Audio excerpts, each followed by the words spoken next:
Hindi film industry की दिग्गज अदाकारा नरगिस सबसे पहले 1935 में आई फिल्म तलाश हक में नजर आई थी जब वो महज 6 साल की थी। लेकिन उनके एक्टिंग करियर की शुरुआत 1942 के फिल्म तमन्ना के साथ हुई। दोस्तों, आज की इस वीडियो में हम नरगिस की जिंदगी से जुड़े हर पहलुओं पर नजर डालेंगे। जी हाँ, नरगिस हिंदी फिल्म इंडस्ट्री की दिग्गज अदाकाराओं में गिनी जाती है। एक अभिनेत्री होने के साथ साथ वो एक राज अभिनेत्री भी रही थी। उन्होंने 6 साल की छोटी उम्र में ही फिल्मी दुनिया में कदम रख दिया था। 3 दशकों के लंबे करियर में उन्होंने गुजरे दौर के कई सुपरस्टार के संग काम किया। एक नज़र डालते हैं उनके शुरुआती जीवन पे। नरगिस का असली नाम फातिमा राशिद था, जो उन्होंने फिल्मों के लिए बाद में बदल कर नरगिस कर लिया।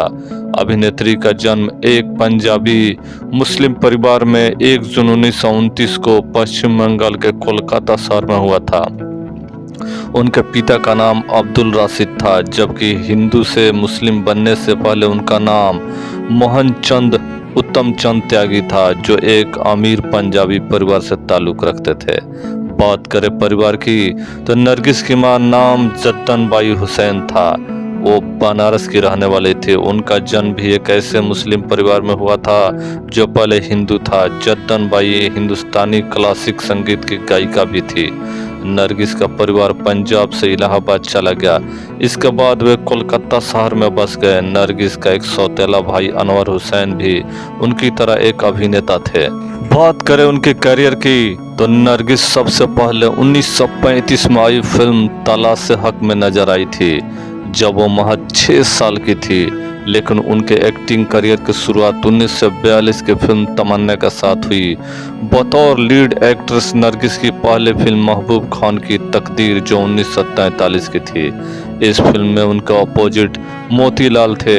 तकदीर बॉक्स ऑफिस पर हिट रही थी और नरगिस को उनके काम के लिए सराहना भी मिली। इसके बाद उन्होंने दिलीप कुमार और राज कपूर के साथ भी काम किया।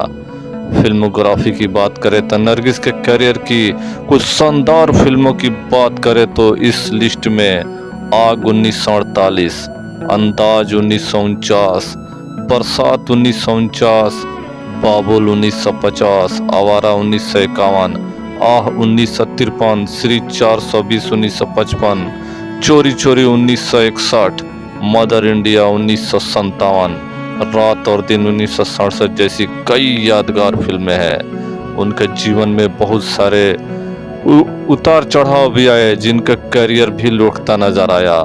सफलता की बुलंदियों पर चढ़ती नरगिस के करियर ने ढलान भी देखा। 1952 से 1954 के बीच रिलीज हुई एक्ट्रेस की लगभग सभी फिल्मों ने अच्छा बिजनेस नहीं किया, ना ही क्रिटिक्स को खुश कर पाई। 1952 में नरगिस ने 6 फिल्मों की, लेकिन सिर्फ उन्होंने बस वही 1945 और 54 में ही हिट फिल्में दे पाई।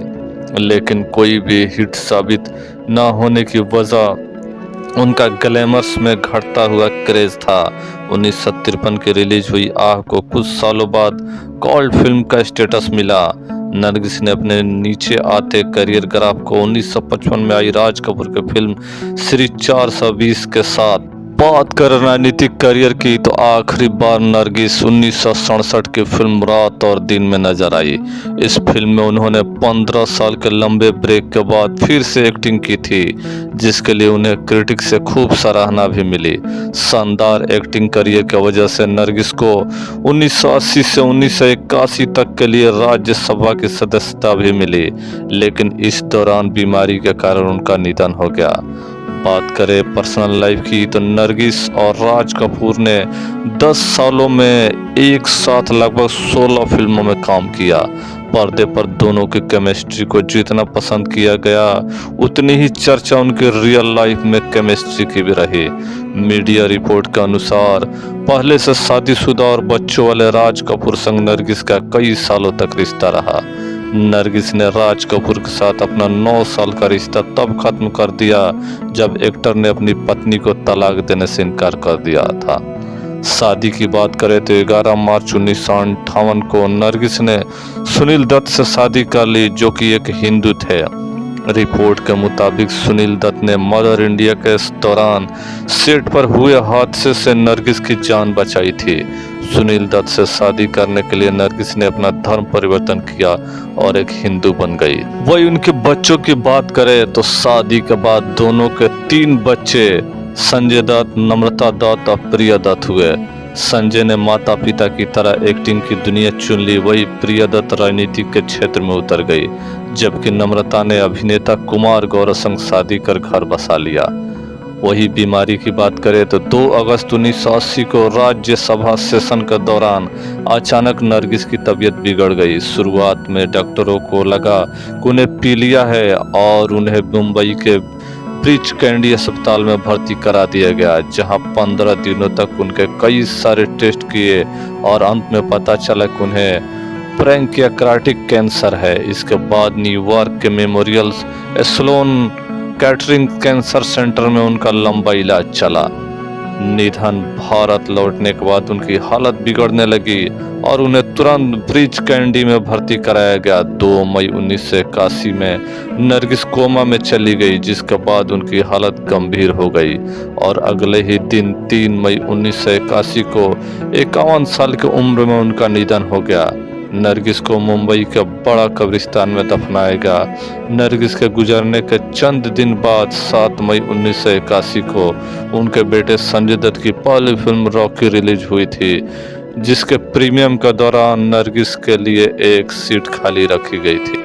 Nargis Dutt memorial cancer foundation. जी हाँ, नरगिस के निधन के 1 साल बाद उनकी याद में सुनील दत्त ने Nargis Dutt memorial cancer Foundation की स्थापना की। नरगिस के निधन का कारण पैंक्रियाटिक कैंसर को माना जाता है, लेकिन उनकी बेटी नम्रता ने दावा किया कि उनकी मां ने कैंसर से जंग जीत ली थी, लेकिन यूरिनरी ट्रैक इन्फेक्शन के कारण उनकी मौत हो गई।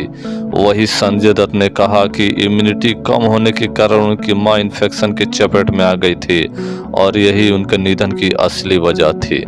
दोस्तों, आपको पता होनी चाहिए कि नरगिस के जाने के बाद से यूं तो हर कोई टूट चुका था, लेकिन महज एक संजय दत्त उनके ऐसे बेटे थे जो अपनी मां से बेइंतहा प्यार करते थे और उनकी कमी उनके जिंदगी में ताउम्र खलती रही है।